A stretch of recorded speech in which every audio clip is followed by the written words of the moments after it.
Atas ni tak ada dah tepi ni. Patut ambil waktu lah dulu. Dah.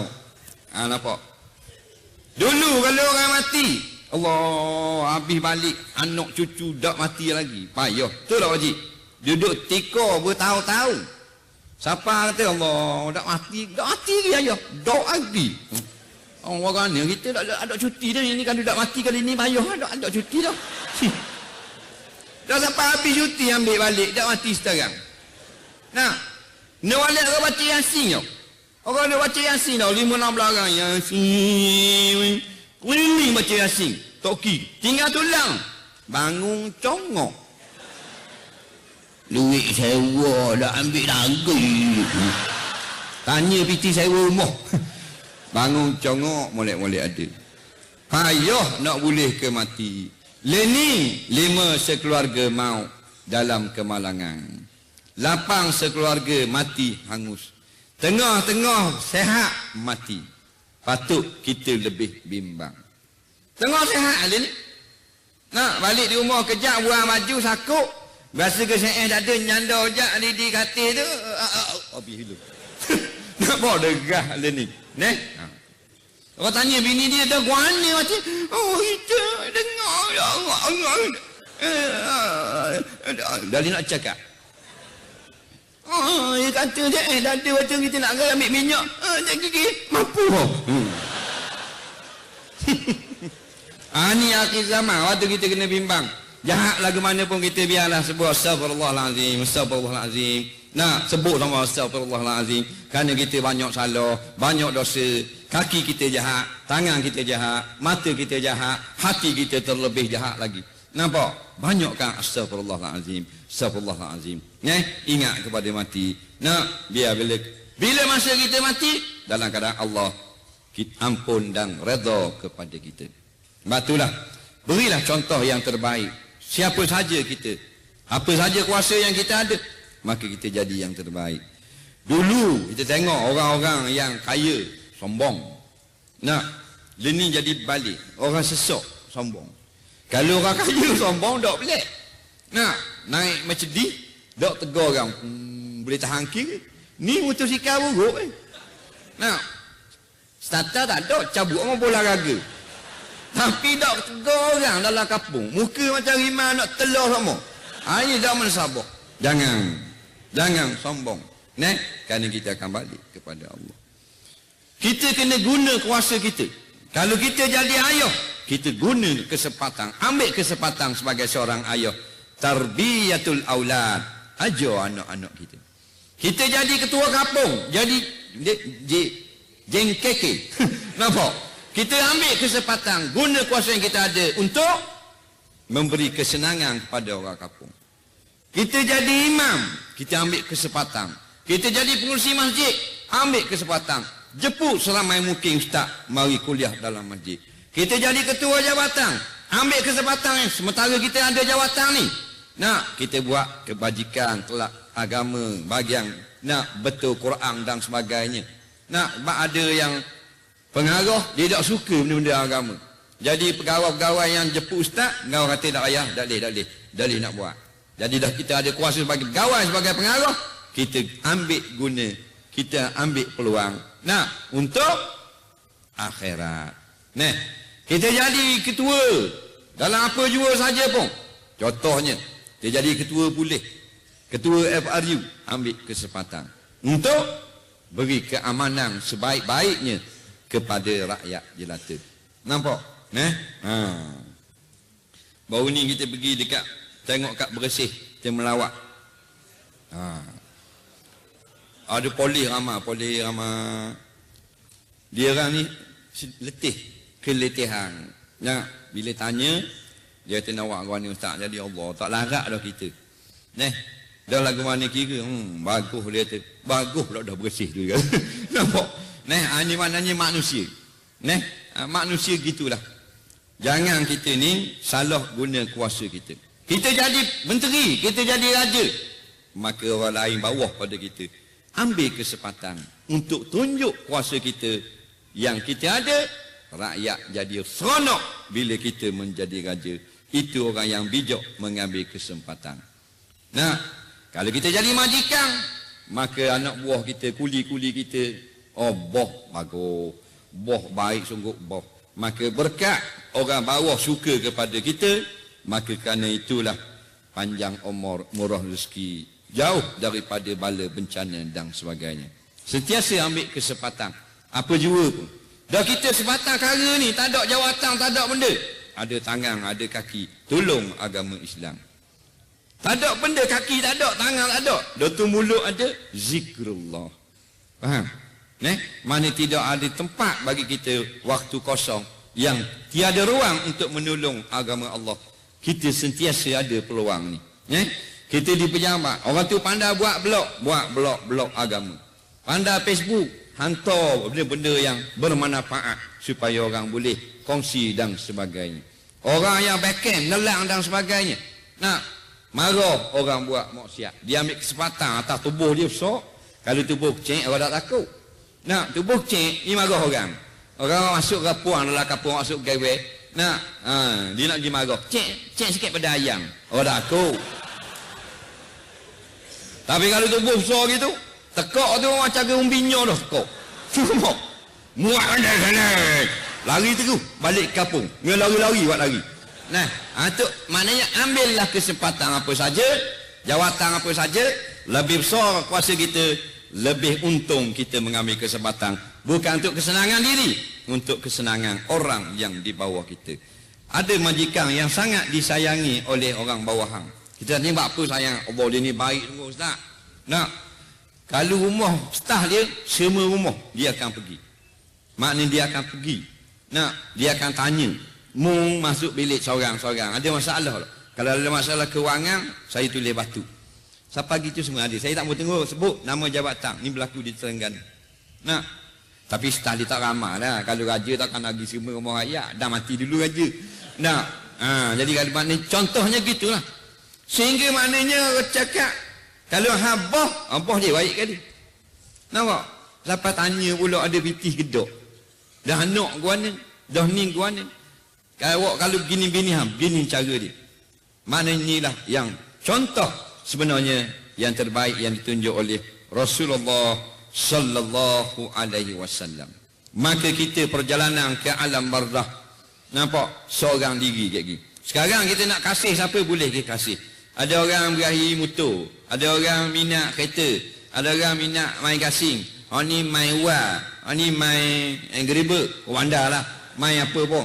Tapi ingat, kita akan bangkit dengan apa yang kita suka buat di dalam dunia. Maknanya kalau kita suka baca Quran, kita bangkit dengan Quran. Kita suka berzikir, bangkit dengan buah tasbih kita. Nampak? Jadi pilihlah dengan apa yang kita nak bangkit di hari kiamat nanti. Ada hadis yang bunyi, yuhsyarun nas yaumal qiyamah ala ma mata alaih, rawahu Muslim atau kama qala. Manusia akan dibangkitkan di hari kiamat kayak gini atas apa dia mati. Kita mati atas orang zikir, bangun kita sebagai ahli zikir. Kita mati masa hidup kita ni suka berselawat, kita bangkit suka berselawat. Tapi jangan kita lala daripada agama dengan sebab suatu hobi. Nanti kita bangkit dengan hobi itu memalukan kita. Ada orang yang dia main bola siapa dak semayang. Main bola siapa dak semayang. Nah, padahal pemain profesional apa ni Liga Spain, Liga Spanyol. Yang beragama Islam ada 2 orang. Dan klub Spanyol harganya $200 juta. Solat asar di tepi padang. Solat asar. Pemain bola keranjang mereka, negro, Islam, semayang di tepi gelanggang bola keranjang. Harga $400 juta. Tu bayar orang tetap setiap tahun. Tak masuk iklan, kasut, baju dan sebagainya. Duit kita lebih kurang 1.2 bilion pendapatan. Masih dapat solat. Nampak? Jadi yang masuk neraka bukan harta kita. Bukan kuasa dan pangkat kita. Yang masuk neraka manusia. Batu tak ada kayak gini jujur kereta Ferrari masuk neraka. Nah, malaikat kata mana banyak nak Ferrari masuk neraka ni. Dak. Rumah banglo dak masuk neraka. Istana dak masuk neraka. Pitih masuk neraka. Pitih tak juga. Yang masuk orang. Orang yang jahat. Bukan harta tu jahat. Bukan pangkat yang jahat. Cuma harta, pangkat dan dunia, dia boleh mengubah kita. Nampak? Memang sungguh. Duit ni atu. Dunia tu atu hak jumpa dalam gelak tu duduk bira-bira payah dah. Kocik umur 70 hak. Berapa kali jumpa atu? Nak tanya selalu. Jangan pelawak. Jangan je jumpa 70 tahun. Nah, kita tak jumpa langsung atu. 70 tahun umur tak jumpa atu. Cuma kita dengar cerita atu. Tapi kita masih, kita takut atu kok. Nak dia tak kubur tak berani orang-orang. Takut atu, padahal atu tak jumpa 70 tahun lah. Kalau jumpa pun, dia hanya tunjuk muka. Atu balik kan? Dia tak ada tunjuk muka, lepas tu dia, piti siap? Ada. Jangan kita takut sangat apa. Nah, tak ada dah atu tu. Kalau ada pun sakar dua. Orang mencim-cim. Atu orang ada learning pitih kita. Itulah hatu yang paling mengosek. Raja hatu dia panggil. Nah, tengok orang-orang hok saka. Hok bela persik. Tinggal tulang dengan kulit. Warna tak mati lagi. Mata kelip-kelip. Makan tak. Kelip-kelip mata. Katanya anak beranak dia ada makan. Ada barang dalam tubuh. Kena cari tok bomor buang. Nah, dak mati. Bila buang, dak rok selalu dah. Mana? Hatu keluar dari dalam badan. Orang bela bila buang hatu dari tubuh dia, dak rok lalu. Bila hatu duduk dalam, gagah lalu. Kita gitu kok. Bila pitih hanyak lah cek, gagah lalu. Ada pitih, darat cetang lalu. Hatu-hatu. Tengok orang ada pitih, ada 2% lah cek. Tengok jalan. Waalaikumsalam. Alah. Dah orang lah. 2% cek. Dah cakap, dah sedap. Tengok orang tu baik dari bank. Baru ambil duit saka 167,000. Besar 4 uti batu epan duduk lah kocek kan. Waalaikumsalam. Gagah lalu. Faham? Itulah hatu ngosek kita. Jangan kita kena usik dia tu. Nampak? Semangat kita kerana Allah, kerana akhirat. Sebagaimana salafus soleh, mereka bersemangat bukan dengan sebab duit, bersemangat dengan sebab janji-janji Allah. Nampak? Tengok bini kita. Nak ropuang. Ropuang dia tak ada. Kita kata dia ngajuk. Ngajuk kau panggil sini tak? Ke ngaju. Terengganu ngajuk. Lebih kurang tu. Ngajuk. Kis benda tau. Tak tahu benda. Dia kata apa ni yang masa catung tak mau ni jadi dah. Tak usah buat kira sangat lah. Saya selalu cakap pun buat baik kira. Allah. Minum air. Minum air tu air. Minum air. Minum air ngabang. Kita nak pujuk kau. Dah dia apa. Minum air ngabang. Beli askrim konektor. Tambah. Kita gitu balik kerja balik sekarang gitu juga muka. Macam spambok muka. Nampak? Tak payah gitu. Ambil piti 1,000 ikat dengan kita, buah tak tapak tangan. Ni, ambil awak belanja. Apa? Tu tak? Kalau tak jadi apa, tambah 1,000 lagi. Gitu saja obat ni. Apa jangan. Semangat kita kerana Allah. Bila Allah janji walaupun sejuta tahun lagi kita bersemangat bangun tahajud malam. Rabi'atul Adawiyah, seorang perempuan tapi nak jumpa orang lelaki payah. Dia puang. Semayang tahajud 300 rakaat satu malam. Kita 30 tahun tak semayang bersokaat tahajud. Sebab Rabi'atul Adawiyah 300 rakaat satu malam perempuan. Kita lelaki, kalau lelaki tak ada 600. Wacik siapa 600 malam-malam. Setiap malam bangun untuk tahajud. Apa? Adakah Tuhan bayar piti? Tak. Tuhan bayar ngekakah mah? Tak. Hitam beliang? Tidak. Tapi janji Allah benar. Balasan Allah berlipat kali ganda. Batu kau dulu tak tidur malam. Mereka sebut Allah, Allah, subhanallah, alhamdulillah, la ilaha illallah ketika orang lain sedang lena.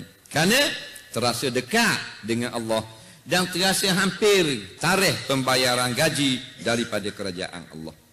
Nah, benda-benda ni payah nak ada dalam diri kita kalau kita tidak latih. Bila kita latih, insya-Allah dia akan jadi mudah. Nampak? Tapi bila kita banyak amal, jangan cerita ke orang. Nah, kadang-kadang syaitan kata, mu lama dah beramal, tapi orang tak nampak. Nah, ceritalah ke orang sikit. Biar mu rasa nak berbaloi sikit, mu dah buat kerja gini seorang diri. Kalau ada orang tahu, okey kau sikit. Pandai syaitan. Nah, kita pun esok lewa kedai kopi. Nah, waktu bik cerita semalam kuat sungguh peti keju amba tengah berzikir. Aduh. Nampak? Dia nak khabar dia berzikir. Jangan siapa jadi macam tu. Kerana perjalanan kita kat gi hok ning saja. Dua balik. Anak bini kita balik. Harta kita balik. Kita tinggal seorang dalam kubur dengan amal ibadat kita. Amal baik, amal jahat. Amal jahat menjahanamkan kita. Amal baik membantu kita. Kalau kita rasa sekarang amal kita cukup tak lagi untuk kita terima amalan daripada tangan kanan, rasa-rasa kita berasa berat nanam. Kalau kita nak jadi orang yang happy, orang yang gembira, orang yang cukup-cukup seronok, banyakkan amalan biar dapat suratan kut tangan kanan. Fa amma man utiya kitabahu biyamini fasawfa yuhasabu hisaban yasira wa yanqalibu ila ahlihi masrura, kata Allah. Siapa yang Allah beri dia buku amalan dari tangan kanan, dia akan mudah melalui hisab dan dia akan nak mendapat keputusan cemerlang, lalu balik kepada keluarganya di padang mahsyar menceritakan akan kemenangan dia di padang mahsyar. Inilah orang yang menang. Nampak? Batulah usahalah sungguh-sungguh supaya kita menang. Siapa orang menang? Faman zuhziha anin nar wa udkhilal jannata faqad far. Siapa yang terlepas, yakni tidak masuk neraka, dia diberitakan masuk syurga, maka dialah orang yang menang. Jadi kita biar menang. Walaupun kita sekarang kalah dengan amalan kita, sikit tak molek amalan kita, tapi kita harapkan dengan kasihan belah Allah, Allah ampunkan kita dan Allah lipat gandakan segala amalan kita yang tak molek ni. Dan wala tu'akhidna in nasina wa akhtana. Jangan ambil balas segala hak kita buat, hak lepas-lepas hak jahat kita. Dan hak kita salah, hak kita lalai. Kerana kita sememangnya, sebagaimana kata Imam Syafi'i, layak ke neraka Allah, tak layak ke syurga dia. Di dataran ni kita rasa tak ada orang yang dapat keputusan daripada malaikat, iaitu tiket masuk syurga macam sahabat 10. Sayyidina Umar, Sayyidina Uthman masuk syurga, malaikat Jibril mari khabar. Tapi dia masih menangis pada waktu malam, takut Allah masukkan dalam api neraka, padahal dia ada tiket syurga. Kita tak ada tiket benda pun. Tiket kupon KB Mall dia beli. Nampak? Tiket syurga tak ada. Tapi mayang garik orang bangsa, mayang so orang bang lohor, orang bangsa mayang lohor. Mayang subuh 8.45. Macam mana keadaan kita ni? Patutlah perjalanan kita yang amat panjang, bangkit daripada kubur. Orang yang pertama bangkit, imam yang paling adil, yang patut menjadi contoh semua raja dan menteri yang ada atas muka bumi, Nabi Muhammad sallallahu alaihi wasallam. Batu katanya pemimpin yang paling hebat Nabi Muhammad. Hebat tak hebat Nabi, masih kecil je dia berjalan, seorang pendeta Yahudi Nasara tengok, pelikkan budak ni. Ni bukan sebarang budak. Dia akan jadi pemimpin agung bila dia besar. Bapa mu kata gitu. Wahai pendeta, tengok awang atas kepala. Nabi jalan masa budak-budak, awang ikut atas kepala. Ada kita tengok presiden Rusia ada bila jalan awang ikut. Presiden Perancis tak ada. Kenapa kita tak rasa Rasulullah paling tinggi kekuasaan dan kehebatan? Itu masalah kita.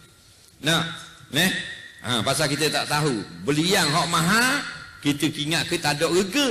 Kita berebut batu kelikir. Faham? Beliang ada. Harga 40 juta sutik. Tapi yang ingat, batu benda tak lawa gini. Duk berebut benda. Batu kelikir biar jalan. Siapa bertetok-tetok. Berebut batu kelikir. Orang kampung duduk minum air. Dodo mari kereta Lamborghini. Nampak? Aventador. 2.8 juta. Rum. Berik depan. Kedai kopi orang kampung. Atas pada jeli ni lagi. Nak lalu kok gerik. Orang kampung tengok. Itu apa gitu. Itu galau ke apa? Dia kata galau. Jadi tak ada orang heran. Senang hati tuang Lamborghini minum air. Lepas tu naik kereta. Rum. 2.8 juta. Berapa orang tak heran? Dah mana orang kenal? Tak reti. Dodo mari. Beri. Khumung nampak tak nampak tayar? Kereta dia khumung itu. Tengok tak? Kancil. Pasal dia kenal hatu je molek. Nampak tak? Tak ada ilmu. No, 2.8 juta. Berik saja 80,000. Boleh beli kancil 8 util. Berik saja. Steering tak masuk lagi. Tapi dah tak ada ilmu. Begitulah kita rakyat manusia dagang ni. Rasulullah adalah intan beliang yang paling mahal. Tetapi dah kita tak ada ilmu, tak ada pengetahuan, tak berasa kelebih Rasulullah. Padahal Nabi tunjuk bulang-bulang terbelah dua. Sahabat tengok terbelah sungguh. Presiden mereka Barack Obama boleh belah bulang. Belah kek boleh. Nampak tak? Belah kek anak kita boleh. Itu kelebihan. Sebab tu Nabi tunjuklah dengan akhlak yang baik. Contoh untuk raja, contoh untuk rakyat, contoh untuk ahli perang, contoh untuk para duta, contoh bagi orang-orang kebanyakan. Semua ada pada batang tubuh yang satu. Nabi Muhammad sallallahu alaihi wasallam. Bahkan tak ada lah pilihan, tak ada alternatif bagi kita. Yang terbaik sudah tentu Islam. Apa yang berkait dengan Islam, dia yang terbaik. Dalam bab gambar ni kalau tayang gambar-gambar dalam rumah poster penyanyi-penyanyi apa semua, ulama kata haram. Nampak? Kerana tak ada manfaat dan sebagainya. Tetapi ada beberapa pendapat yang mengatakan kalau gambar tu ulama dan gambar itu raja, dibolehkan dengan syarat raja yang adil. Tengok keadilan. Nampak? Dapat mengenepikan hukum syarak. Walaupun asalnya ada hukum haram, tapi oleh kerana raja ni adil, maka diangkatkan hukum haram. Sehingga ada ulama mengatakan boleh letak gantung di dinding dengan syarat pemimpin ini adil. Sebab apa? Keadilan pemimpin ini jarang kita temui. Pasal barang mahal. Pemimpin adil tak ramai. Bila ada, harga mahal. Sama macam orang puang yang jadi wali. Batu kalau orang puang soleh, lebih mahal daripada laki-laki soleh. Sebab apa? Sebab perempuan soleh jarang kita temui. Barang hak jarang jumpa, harga mahal. Hak banyak jumpa, harga murah. Kayu candang, 5,000 sekilo. Payah nak ada. Kayu kapur, 500 selori. Bukan sekilo. Maka begitulah. Raja yang adil, pemimpin yang adil, memberi kebaikan kepada rakyat. Raja yang adil bukan maknanya jepuk rakyat, mari makanlah istana pagi petang siang malam, hanya bana habis di sana.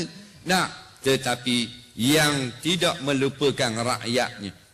Kita tengok Allah di Mesir masa Raja Gamal Abdul Nasir. Bila dia nak jalan atas haicor, rakyat dia kena nerak atas haicor. Dia jirik atas tekak, baru dia lakoh. Nampak? Kerana kaki dia tak boleh kena haicor. Ini zalimnya kepada rakyat, dan dia akan ditanya di akhirat nanti. Pada hari Allah menghancurkan langit dan bumi. Kerana apabila ditiup sangkakala yang pertama, habis jahanam, punah alam ini, mati segala makhluk yang bernyawa. Soalan pertama ketika Allah berseorangan, Allah tanya, ainal muluk, di mana orang-orang besar, di mana raja-raja.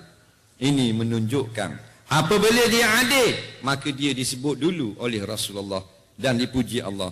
Tetapi bila dia zalim, maka dia juga disebut, dicari dulu oleh Allah di akhirat nanti. Berkat daripada contoh yang ditunjukkan oleh Rasulullah, Umar bin Abdul Aziz menjadi pemimpin yang sangat adil. Sehingga dalam kitab Manaqib, Umar bin Abdul Aziz menyebut budak-budak boleh bermain dengan rimah. Rimah ni jadi jinak di zaman Umar bin Abdul Aziz. Padahal rimah ni kekeh orang. Rimah ni jangan main, mapuh dah orang takut. Di Jerangga itu bah ekspres. Langgar rimah. Lekung langgar tu patah tekuk rimah yang langit dengan tayar. Tubik perut. Sampai ganyek ke belakang. Tak berani turun seorang bah. Padahal perut suku dah, rimah suku. Tu nama rimah bisa. Nampak? Jangan main. Tak tubik bah. Padahal rimah tubik perut setambung luar atas jalan. Tak berani. Mapuh kerah pun orang tak boleh gurau rimah. Nama bisa. Batu orang balik-balik kapal, orang darat tak sebut rimah. Orang darat-darat tu kan dia duduk kat bukit. Dia tak sebut rimah. Marah. Kalau kita sebut rimah, marah. Jangan sebut. Jangan. Pak cik duduk kat bukit-bukit ni tak ada rimah ke Pak cik? Cakap kapal. Jangan kata rimah gitu. Tak boleh kata. Tak boleh jemari. Dia nak kata anak. Kata tiger.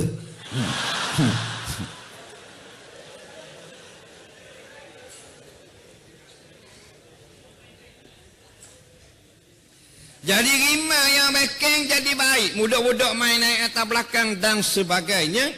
Berkat keadilan Umar bin Abdul Aziz. Allahu Rabbi.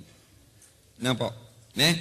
Jadi Alhamdulillah, dengan keadilan yang kita lihat di depan mata kita ni, kita bukan nak maknanya nak kata kat lain itu tidak molek. Tapi inilah satu nikmat bagi rakyat Kelantan. Yang kat kita tak ada, kat sini ada. Boleh bersama rakyat, boleh berjalan, boleh berlari, boleh unggal sama dengan rakyat. Orang boleh duduk dekat, boleh salam, boleh apa. Inilah satu keistimewaan yang kita doakan. Maknanya Allah beri kekuatan, supaya keadilan itu lebih menonjol, supaya lebih ramai lagi kita merasai kemanisan berpayungkan raja yang sangat adil.